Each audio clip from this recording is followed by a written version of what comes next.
Assalamualaikum warahmatullahi wabarakatuh. Alhamdulillah kita ketemu lagi di kuliah perpajakan.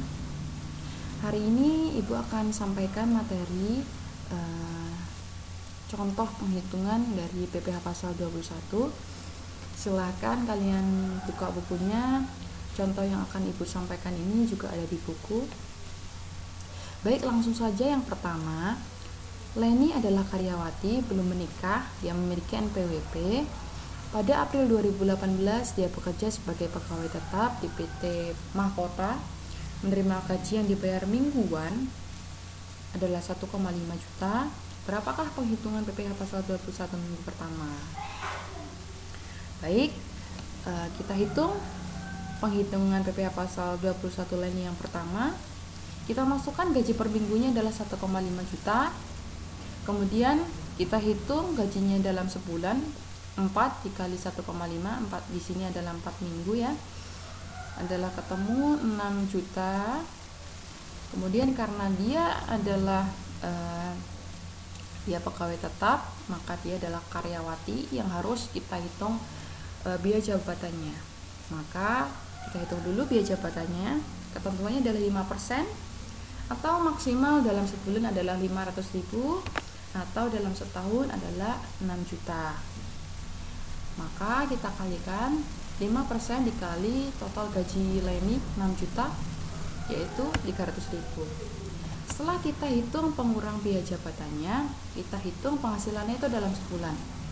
Diketahui dari gaji sebulannya dikurangi biaya jabatan, ketemu 5,7 juta.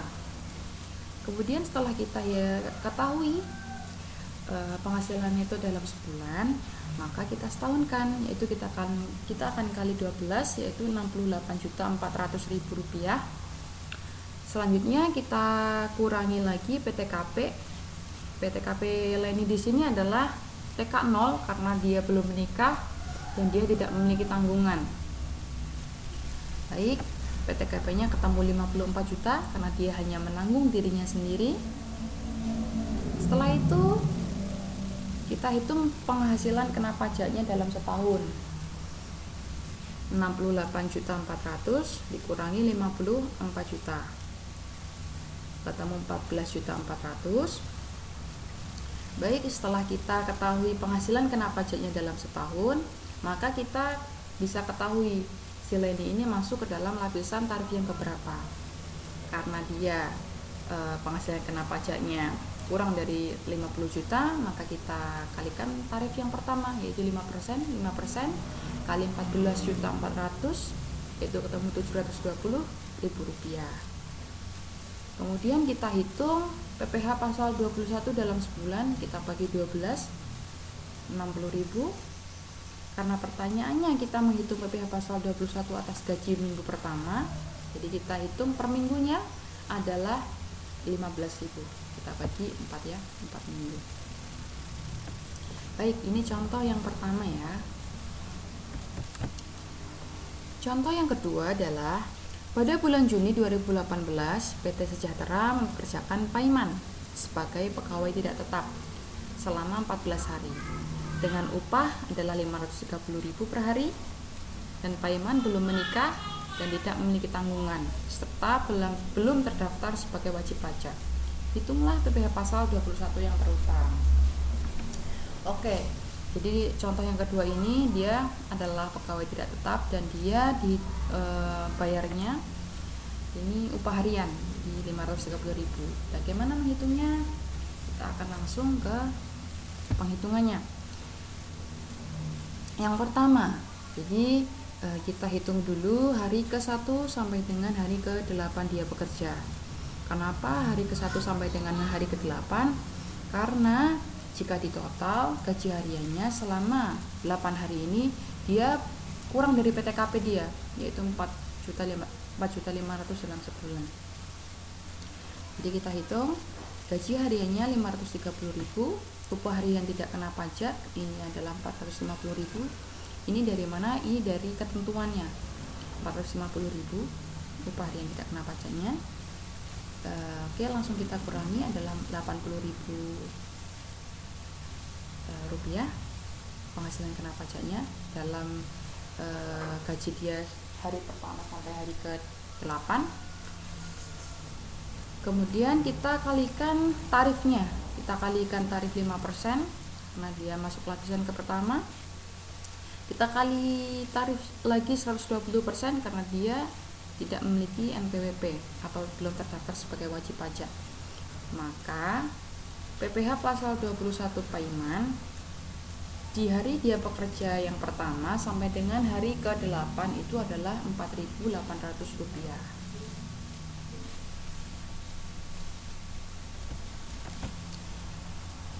Oke, setelah kita menghitung PPh pasal 21 hari pertama sampai hari ke-8 dia bekerja, setelah itu kita hitung hari ke-9-nya saat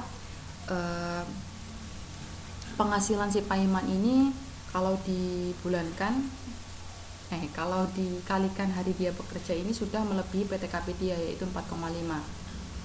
Oke, jadi yang pertama masuk ke hari ke-9, 9 kali upah hariannya yaitu 530.000, ketemu 4,7 PTKP-nya. Jadi PTKP-nya tadi kita nggak hitung lagi upah harian tidak kena pajak tadi, kita sudah hitung dengan proporsional ya, 9 hari dia bekerja kali 54 juta karena dia TK 0 dibagi 360.000, ini jumlah hari dalam setahun, ketemu 1.350.000 rupiah.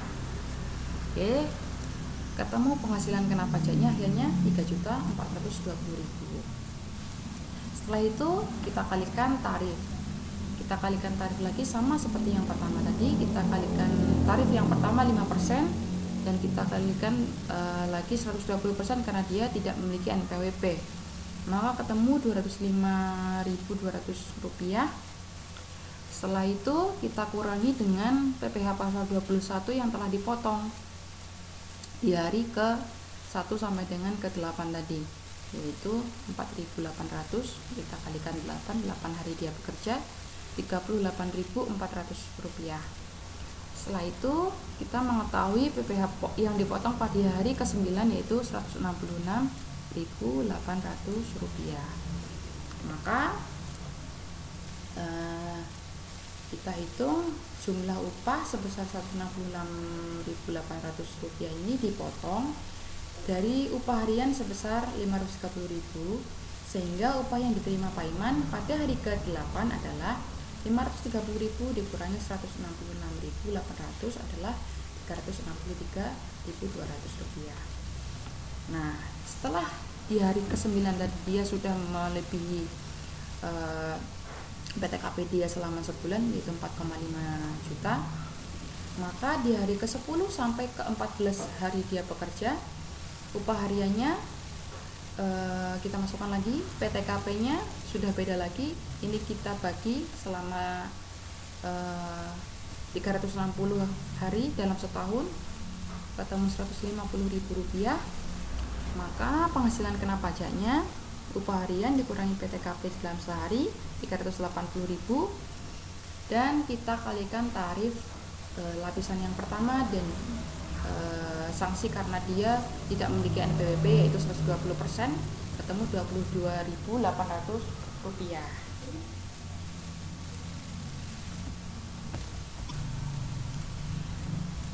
Baik, kita masuk ke contoh yang ketiga. Soal yang ketiga yaitu Denny bekerja pada PT Sejahtera. Pada bulan Januari dia memperoleh gaji yaitu 12 juta. Selain itu, Denny menerima tunjangan transport yaitu 500.000, tunjangan makan berupa uang yaitu 600.000, tunjangan perumahan 750.000. Perusahaan juga memberikan premi asuransi kesehatan, tapi bukan BPJS, adalah 150.000. Tunjangan hari tua 150.000 dibayarkan oleh perusahaan, serta mendapatkan seragam kerja yaitu senilai Rp400.000. Premi asuransi kesehatan yang dibayar sendiri adalah Rp125.000 dan iuran pensiun yang dibayar sendiri adalah Rp150.000. Pada bulan Februari, Denny mendapatkan bonus sebesar 3 kali gaji. Denny menikah dan mempunyai anak yang lahir pada tanggal 2 Januari 2018. diminta hitunglah PPh pasal 21 atas gaji dan bonus, dan PPh pasal 21 atas bonus. Baik, langsung kita hitung saja. Yang pertama, kita masukkan gaji Denny selama sebulan adalah 12 juta. Kemudian kita hitung, langsung kita setahunkan 144 juta. Kita masukkan tunjangan transport, maka setelah kita hitung gaji sebulan yang sudah disetahunkan, maka tunjangan-tunjangan yang lain kita hitung juga, kita kalikan 12, kita setahunkan juga ya. Tunjangan transport yang pertama 500.000 dikali 12 yaitu 6 juta. Tunjangan makannya berupa uang 600.000 juga, kita kalikan 12, 7,2.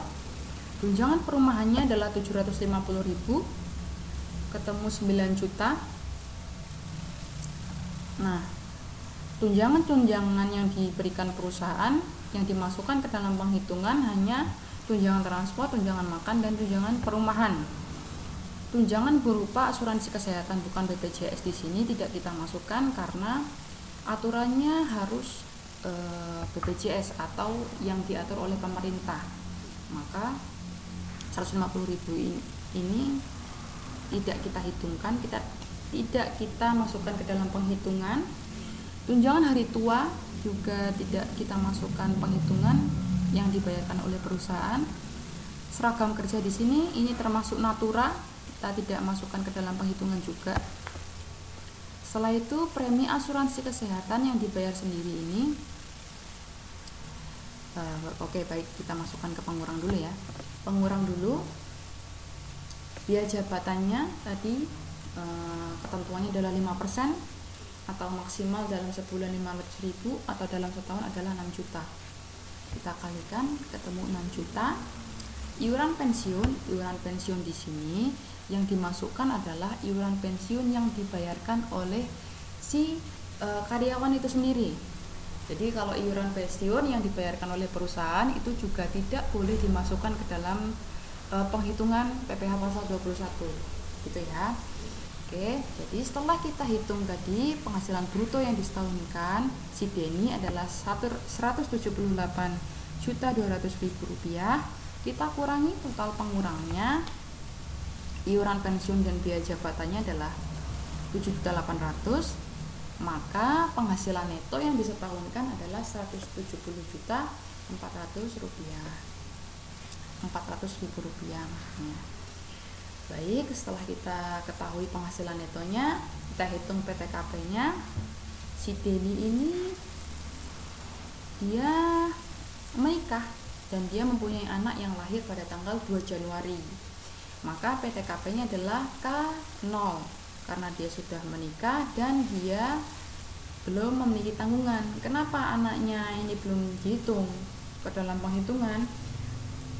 Karena anaknya ini lahir pada tanggal 2 Januari. Ya, jadi sudah masuk ke dalam tahun 2018. Jadi dia hanya dihitung PTKP-nya K0. Di 2019 nanti baru anaknya boleh dimasukkan ke dalam tanggungannya dia. Oke, untuk dirinya sendiri adalah 54 juta karena dia tambahan sudah menikah adalah 4.500.000. Maka total PTKP-nya adalah 58.500.000 rupiah. Jadi penghasilan kena pajaknya yang dihitung dari penghasilan itu disetahunkan dikurangi PTKP adalah 111.900.000 rupiah. Oke, jadi setelah kita mengetahui total penghasilan kena pajaknya, maka angka 111 juta sekian ini masuk ke dalam dua lapisan. Lapisan yang pertama 5%, lapisan yang kedua adalah 15%. Oke, jadi kita hitung 5% yang pertama, 5% dikalikan 50 juta ketemu 2.500.000. Sisanya 111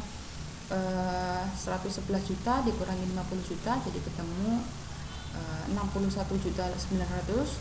Kita kalikan ke dalam lapisan yang kedua 15%, yaitu ketemu 9.285.000. Maka total PPh terhutang yang disetahunkan kita jumlah totalnya adalah Rp11.785.000.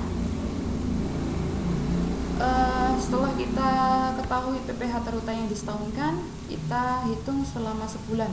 Kita bagi 12, yaitu Rp982.083. Baik. Nah, penghitungan yang pertama ini adalah penghitungan atas gajinya dia. Nah, kita hitung yang kedua atas bonusnya dia. Kita masukkan, penghitungannya sama. Kita hanya masukkan tambahan penghasilan dia, yaitu bonus 3 kali gaji ya, 3 kali 12 juta, 36 juta. Maka penghasilan brutonya ini juga bertambah. Pengurangnya, pengurangnya tetap sama, 6 juta dan 1.800.000, tidak berubah. Total pengurangnya jadi sama, tapi penghasilan itu yang disetahunkan jadi berubah karena dia tadi kan penghasilan juga bertambah ya. PTKM-nya tidak berubah. Yang berubah hanya di penghitungan PPh terhutangnya. Jadi dia tetap masukkan, dia tetap dihitung dalam 2 lapisan tarif. Yang pertama ada 5% dan yang kedua ada 15% ya. Jadi PPh terhutangnya semakin bertambah atau semakin besar karena PPh penghasilan kena pajaknya juga semakin besar. Oke, jadi kita tahu bahwa PPh atas gaji dan bonusnya adalah sekian. Oke, jadi ini adalah contoh penghitungan dari PPh pasal 21. Baik, semoga bermanfaat. Wassalamualaikum warahmatullahi wabarakatuh.